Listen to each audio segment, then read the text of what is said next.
3.2 মাত্রার কম্পন।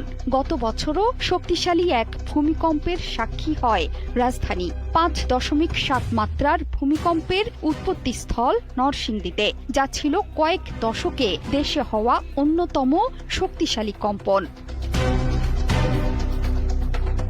এমন পরিস্থিতিতে প্রশ্ন উঠেছে, ঢাকার কাছেই এত ভূমিকম্পের মানে কি? এগুলো কি কেবল স্বাভাবিক টেকটনিক প্রক্রিয়ার অংশ, নাকি ভবিষ্যতের বড় ভূমিকম্পের ইঙ্গিত?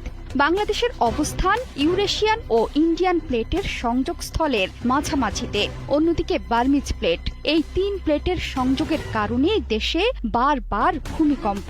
বিশেষজ্ঞরা বলছেন, সবচেয়ে উদ্বেগের বিষয় ঐতিহাসিকভাবে 7 বা তার বেশি মাত্রার ভূমিকম্প তৈরি করতে সক্ষম এসব ফল্ট। বাংলাদেশে আছে দুটো চিহ্নিত ব্লাইন্ড ফল্ট, একটি ময়মনসিংহে, অন্যটি রংপুরে। যেহেতু এসব ফল্ট লাইন শনাক্ত করা কঠিন, সেজন্য সতর্কবার্তাও পাওয়া যায় না।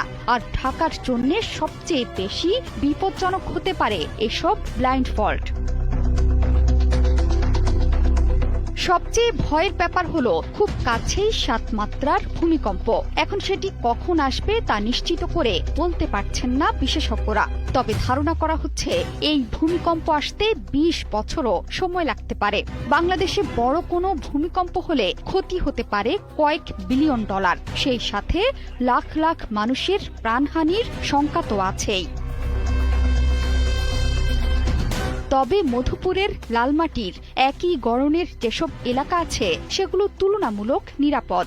এর মধ্যে আছে রমনা, মগবাজার, নিউ মার্কেট, লালমাটিয়া, খিলগাঁও, মতিঝিল, ধানমন্ডি, লালবাগ, মিরপুর, গুলশান এবং তেজগাঁও। অন্যদিকে সরু রাস্তার কারণে সবচেয়ে ঝুঁকিপূর্ণ পুরান ঢাকা।